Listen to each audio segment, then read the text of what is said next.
Hello, folks. How are you doing? This is the Marlowe webinar series, and our first session here is a panel on decentralized finance.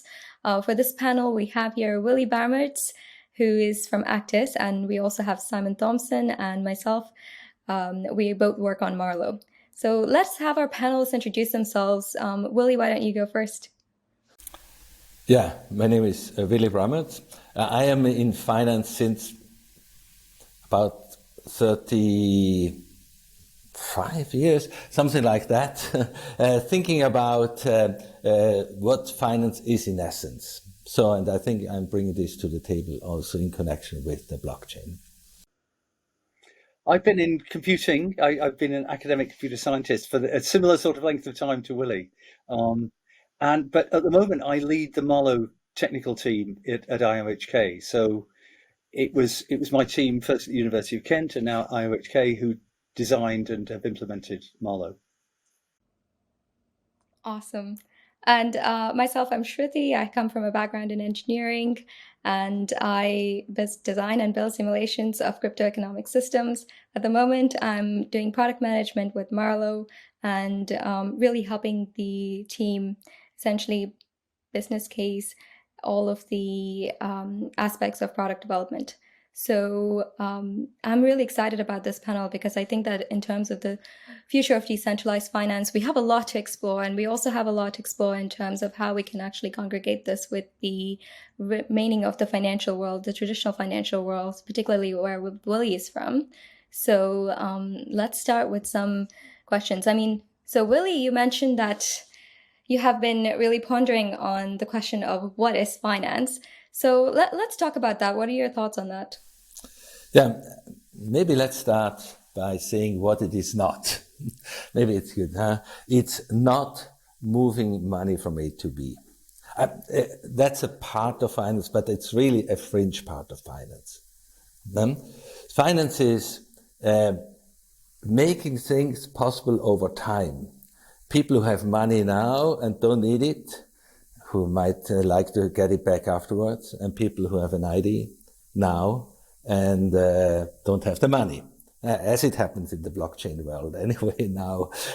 So all the raising of money. So finance has to do with sequences of payments over time, and they follow a certain logic. Say, as an example, a mortgage. That's a simple case. You get money to build your house, and you pay it back over 30 years, 40 years, 50 years. So how do finance and the blockchain fit together, Willi?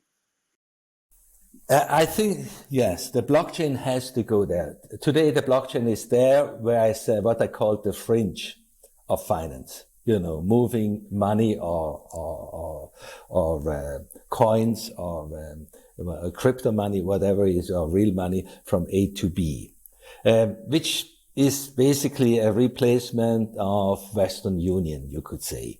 So it's maybe Western Union in a new technology. So in order that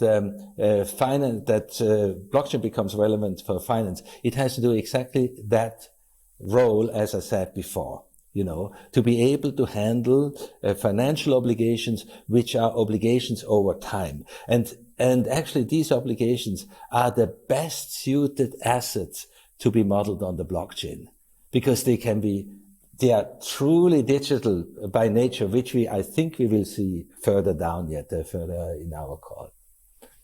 So I suppose that was talking about how blockchain and finance fit together. What do you think particularly about cryptocurrencies? Do you have anything you want to say about them? How do they fit into finance? Yeah, here I have to say something maybe which some crypto guys don't like. You might cut it out later. But, cryptocurrencies don't play the role of money as it is, what the true role of money is. And one of the main thing is its instability. So cryptocurrencies are more comparable to a commodity, really, but to a highly volatile commodity. That makes it extremely unsuitable for finance. This itself.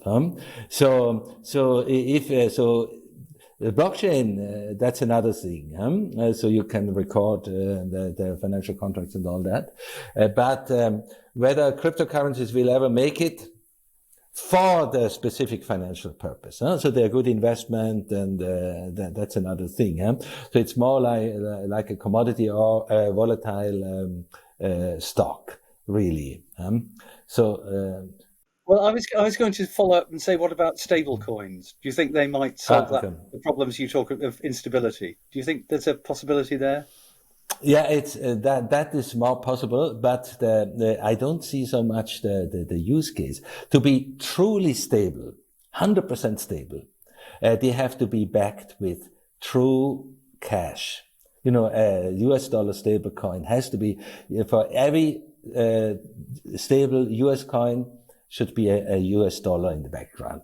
So then you don't have a business case. So you have the money you get, you have to put on hold. It doesn't create anything. So then, of course, people will go and maybe lend out the part. So they come into fractional banking, something which was very much criticized by the blockchain world, by the way. That you lend out the bigger part, keep only a small part in cash, so that and then in a crisis, that will fail. In a liquidity crisis. In my opinion, the solution is really the coins from the national banks, which are under discussion in England, Switzerland, in the US, and probably in other countries as well.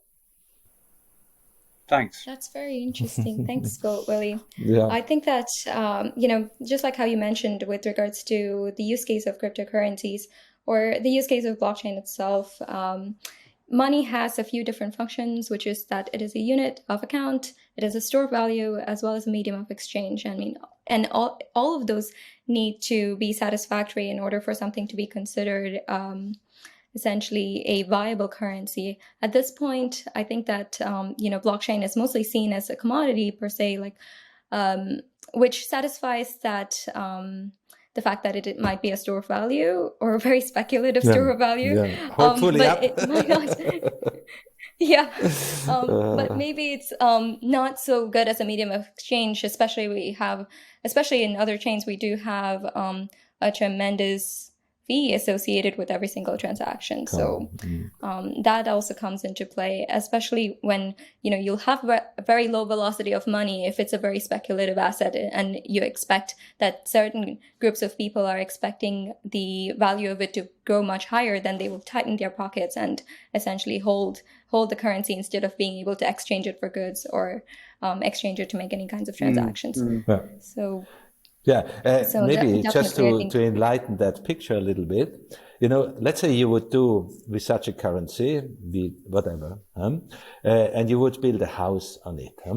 So you would get, let's take the Bitcoin. What is it today? It's 30,000? Yeah, say 30,000. So you need 30 Bitcoins to build a house. It's, let's say, a reasonable house in most countries. So in some countries, even a very... but you pay let's say in England, you pay in pounds, at the end of the day, these people get in pounds. And now you have to pay back these 30 Bitcoins over the years, which might be not 1 million, but 10 millions. You're going to be bankrupt. You cannot. Or the other way, if you're lucky, it's not 1 million, it's only 100,000. You are lucky, but the other guy goes bankrupt. Yes. So one of the two parties is almost bound to get bankrupt or badly hit. This time element in finance is so essential, and that needs a kind of stability.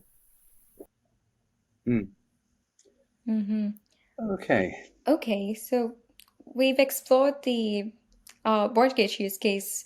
Let's dive deeper into more kinds of financial instruments like that. So let's start by defining what is a financial contract.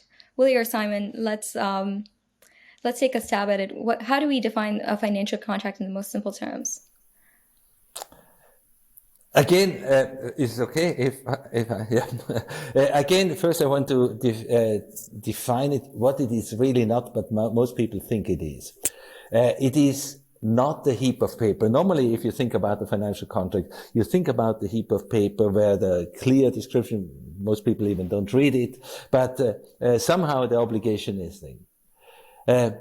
What the financial contract is first, it is a pure exchange of cash flows. So you buy money and you pay with it with money. That's very exceptional. Because most of the transactions you do, you buy a car.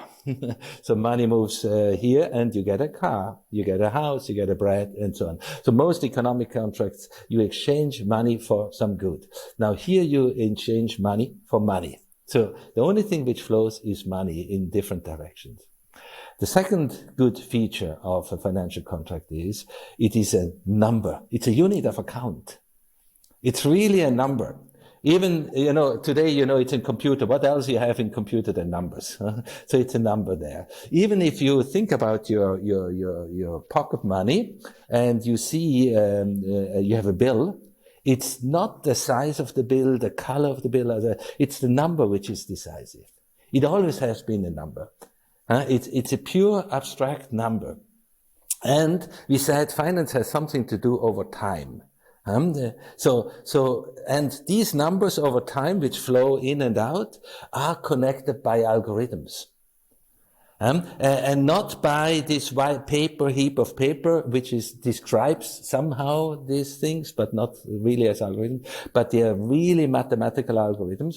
If they were not mathematical algorithms, the computer could not handle it. It's clear. The computer handles nothing else than mathematics. So it can be algorithms, and as a last, the number, if you look at all the ways how people exchange of financial contracts, you might say it's wild, there are a million different of patterns. It's very few patterns which are really out there. A limited, with less than 3 dozen, I explicitly use dozen to be a little bit blurry here, but less than 3 dozens of patterns, basically you cover everything which is out there. Actually, most of the financial transactions, I would say 60-70% of everything, they follow about 5 or 6 patterns. So it is really represented by initial numbers and by algorithm, which makes it the ideal digital asset, because the true contract sits in the computer. If you think about digital assets in the other side, like often people talk about, you have a token on a house. Okay, the token is digital. Is the house digital? Would you live in such a house? You would not. You have a photo of the house. So the house never is a digital asset. It's only the token which is digital. Here, the asset itself is digital. So that makes it so ideal for the new finance. So what are the limitations of the current financial structure, do you think, in which these digital artifacts are embedded? What are the problems with what we have at the moment? It's that what I said is not understood. So because it follows so few patterns, it is possible to standardize those patterns. But as it happens in reality in banks, everybody reads the paper of the lawyer, which I mentioned first, and then they go to the system. Everybody programs its own way, and you can program the same thing in millions of ways. And the data, names, and programming language. So everything is done, the same thing is done over and over again in thousands of different ways. And that makes it unaggregatable. So that is really the problem. And it's not only a problem between banks. One bank doesn't understand the other well. It's even inside the bank. Inside the bank, you have so many systems which essentially do the same things, but they hardly communicate only via very expensive processes. So it ends up to be what is missing is this standardization of these patterns, how we exchange cash flows, which today follow standards, but we don't know. So we do the same thing, but so differently that it doesn't work out. I remember I had a student. Our students go and spend a year in industry before their final year. And this student went to work, I can't remember, in a financial institution in London. And this was, perhaps 10 years ago at most. And he was working on a simulation of a computer from the 1960s because they had code from the 60s that they couldn't reproduce. So they just had to run that code on a simulated version of a machine that's been shipped out of the door 40 years ago. So that was clearly the digital was crucial there, but it wasn't in an accessible form. So that really speaks to your point about every implementation being different. And the institution, I can't remember what it was so nervous about not being able to reproduce it that they just had to keep it alive that way. Yeah, I bet it's still going now. Yeah, and new systems are added, and there's no standard. Yeah, I mean, that kind of speaks very much to the limitations of language in the sense that, there can be a lot of ambiguity and semantic ambiguity, especially when it comes to things and contracts, essentially clauses which are based in logic, but they're expressed in English or any other kind of human language. And then what happens as a result of that is essentially different interpretations. So every single contract can be interpreted in 1,000 different ways, or maybe even more. So I think that your point on standardization, Willi, definitely resonates with us. So could you tell me a little bit more about standardization? I mean, we use ACTUS with Marlowe, and that's something that has proven very effective in terms of congregating multiple different kinds of contracts, but essentially they're following the same pattern. Yeah, that's the reason why ACTUS was invented, let's put it this way. ACTUS stands for Algorithmic Contract Type Unified Standard. So ACTUS is the first and so far only, and I hope it will remain the only, standard which does not only standardize the attributes of contracts, like maturity date, issue date, interest rate. That's where normal standardization goes to. But it standardizes the algorithms, which understands these attributes as initial state of a contract, and which is the state transition function, which goes from state to state to state to state over time.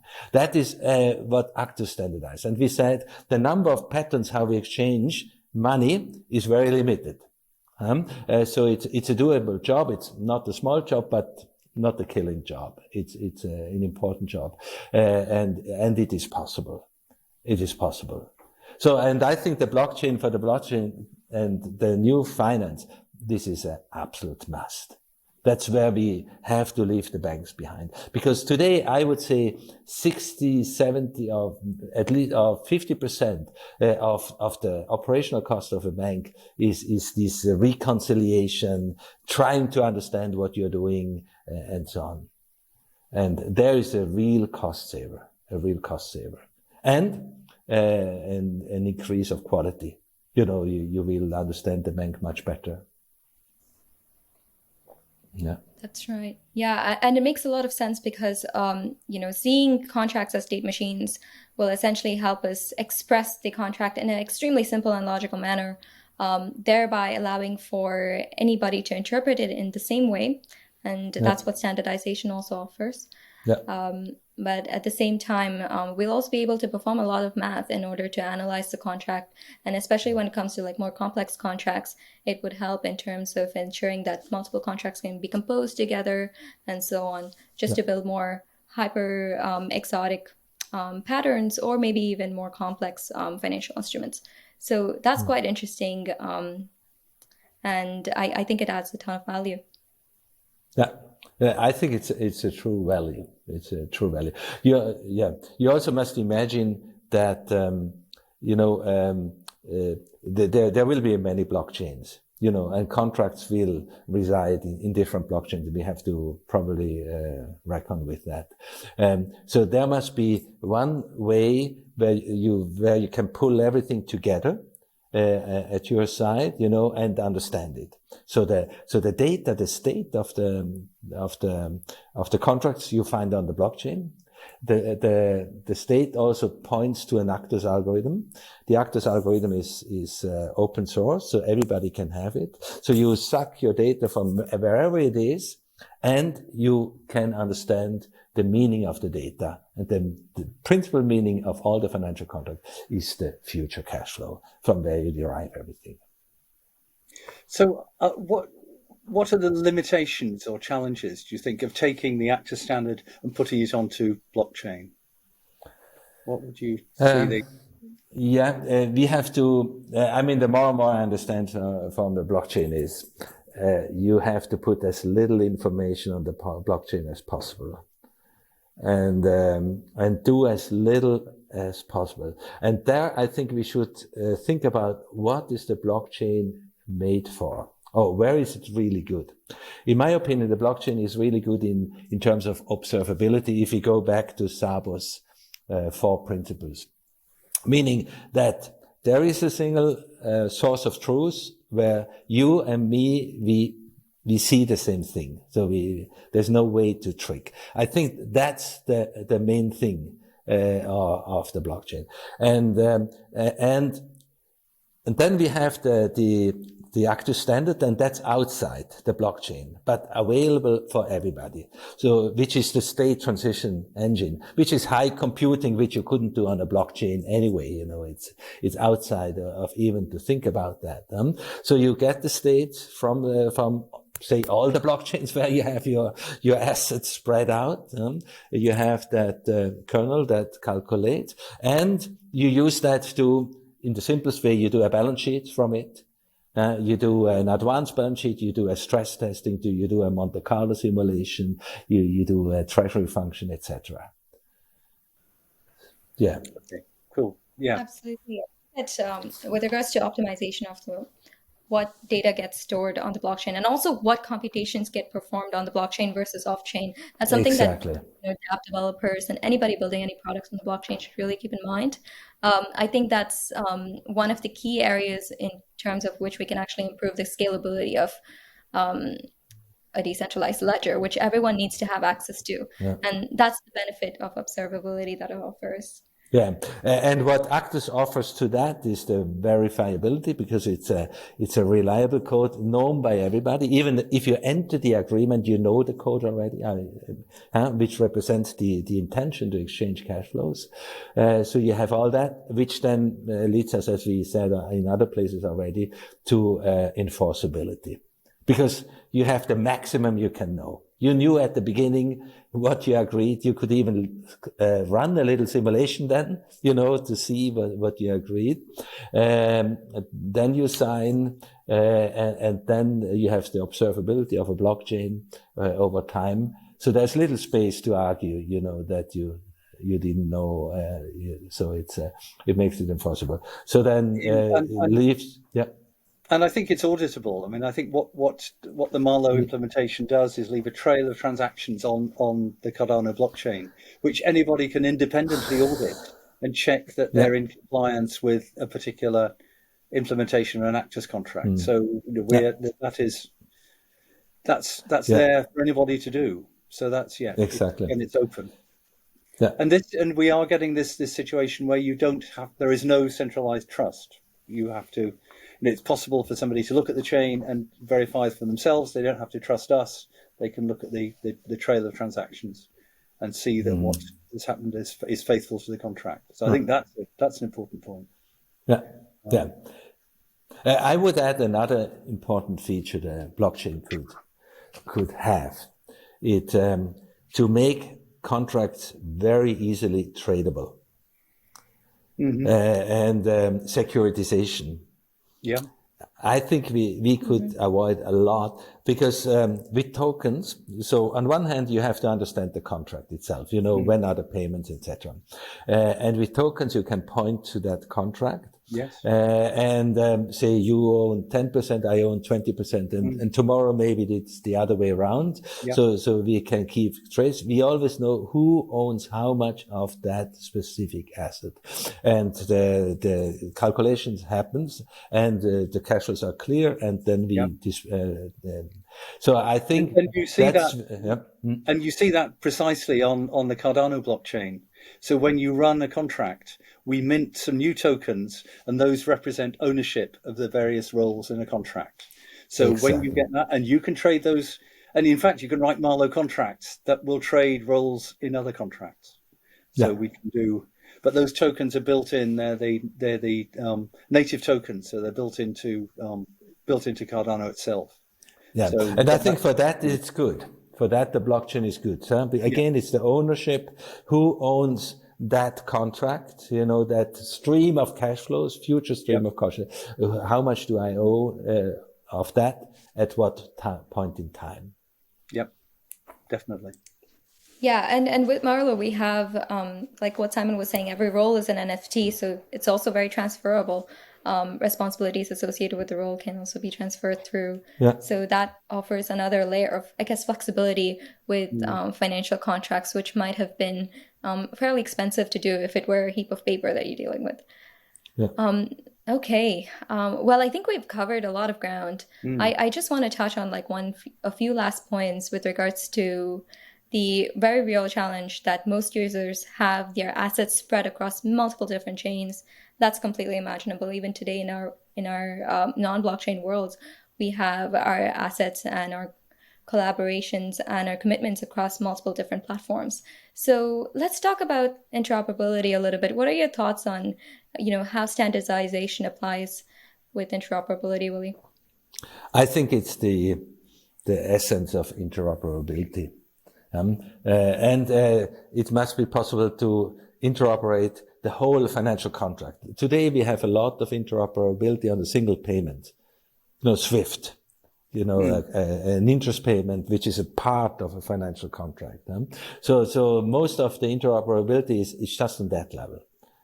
So we must make it interoperable, the entire financial contract, because we do not only need today that I have to pay so and so much. I always need to know the entire future cash flow stream in order to understand the financial contract. And there, I see no other answer than the ACTUS standard. Which, there's no other out. That's clearly, it's the only standard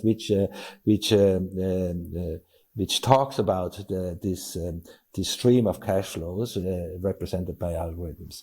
And by making, with this standard, a contract becomes totally interoperable. As we mentioned already before, I have a contract on blockchain A, I have a contract on blockchain B, and then what I need to know from A and B is only the state. And that's the thing which we can store on the chain. And then we run it here together with using the ACTUS algorithms. And I join it, and then I can build a balance sheet. I can build a P&L, all the analytics which are necessary around it. Yeah. It's standardization. That's the answer. That's definitely the answer. This is actually a really fresh take on interoperability, because many instances of interoperability that I've seen across other chains and other ecosystems that I've also worked with are all interoperability when it comes to, transfer of assets. But this is really talking about the transfer of contracts themselves and the fact that contracts need to be able to operate across multiple different chains. And the answer that we're proposing for that is standardization. Yeah. Very interesting.